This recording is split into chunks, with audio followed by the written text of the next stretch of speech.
It's not luck, it's not talent. It's because they think in loop and you don't. Yet, the fastest decision maker controls the game.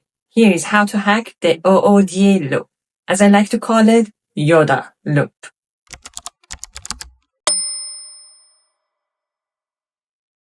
Welcome back, Crown Ones. Here we build a strategy as our secret weapon and turn the self-improvement into quiet revolution and forge the divine feminine woman who rules from her glow. First lesson, you were born crowned. The world simply forgot about it. Now, let's remind them again. In life, the faster thinker always wins. Fighter pilots use this to outmaneuver enemies. Billionaires use it to crush the competition. And today you will learn how to make decisions faster and smarter every single day. This is the OODA loop, the secret weapon of winners. And by the end of this video, you will know exactly how to use it every single day. So, what is the OODA loop? The OODA loop was created by John Boyd, a fighter pilot who realized the best warriors don't just react. They outthink their opponents. The OODA loop stands for observe, orient, decide, and act. First part, which is observe, you take in the information. The orient is for analyze and adjusting to the situation. And decide is for choosing your move. And the last one, which is the act, that's when you execute. But for the act, you must act and execute fast. And then you loop because the game never stops. In fights, in business, and in life, whoever cycles through OODA faster, they control the battlefield. Also, the mantra that I like to say is like OODA that I keep repeating to myself. Don't forget it. So my anthem is exactly the same. Observe, orient, decide, act. Observe, orient, decide, act. So this was just the explanation of what is the OODA loop, but how you can use it in your daily life. Step 1, you must observe because most of the people react blindly. Winners observe first. In this situation, you can ask yourself 2 questions. Number 1 is what is really going on here? And number 2 is what data are you missing? You need to find that gap in the industry, in your life, or in a conversation. For example, instead of panicking in an argument, pause and read the other person's body language. As you can see, the body language is that middle gap because they're not talking about it. It's not something that you can literally understand if you want to react blindly just to what they are saying. But once you pay attention to what is really missing there, which is their body language, you can understand what is the reason of their argument. Is it because they are nervous? Is it because they're upset because they had more expectations from you? Are they disappointed? So, as I said, it's your job to find the gap between what is going on and fill the blank. Step 2, which is the orient, is where the strategy kicks in. You need to ask yourself 2 questions. Number 1, what's your advantage? And number 2, what is your opponent weakness? For example, a CEO, a manager, they see a shift in their market of their business. It can be anything.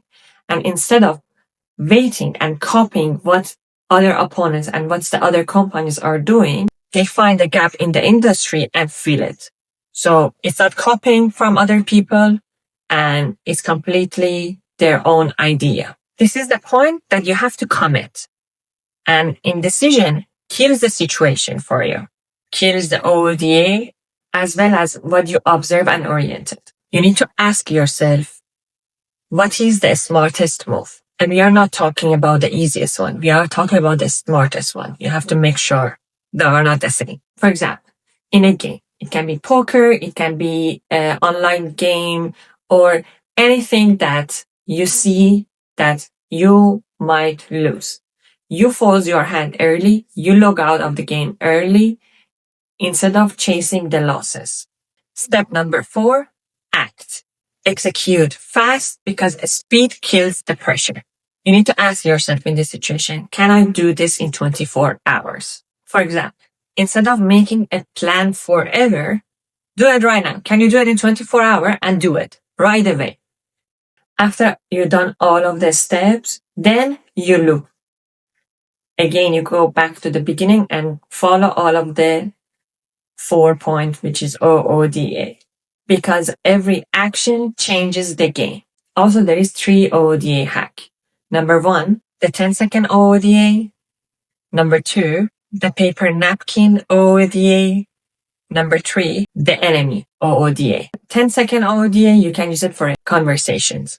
For example, before you respond to any conversation or if someone asking you something, you ask yourself, what's their goal? You adjust and then you answer. Number 2, which is paper napkin OODA, is used for decisions. So you're stuck in a situation which you do not know what you need to do and how you can make decisions or how you should act. So you write it on a paper napkin and you force yourself to make the decision in 5 minutes. This is very useful, actually. I also saw it in a movie, which is very interesting. I didn't know before I learned about the OODA hack. So right now, if you see someone is writing on a napkin, you know exactly what they are doing. And number 3, which is the OODA enemy, is used for competition. You need to ask yourself, what's your opponent move? You need to act first and fast. The goal here is you have to get inside of their loop. While they are still thinking, you already won. From now on, you don't just make decisions. You outmaneuver them. The OODA loop is your unfair advantage. Use it now. And before we finish this video, I want to say, what is the reason that I call it OODA instead of OODA? Because honestly, OODA is too long to remember sometimes. But for me, whenever I see a Star Wars reference or whenever I see the Yoda or Baby Yoda, I remember that how Yoda was really thinking about everything and observing and then making decisions. He wasn't making decisions fast, I believe, but he was the person who kept thinking and maneuver all of the possibilities. So from now on that you know the OODA hack, let me know how you're gonna use it. I will be happy to know. Thank you so much for watching this video. Till next time. Bye.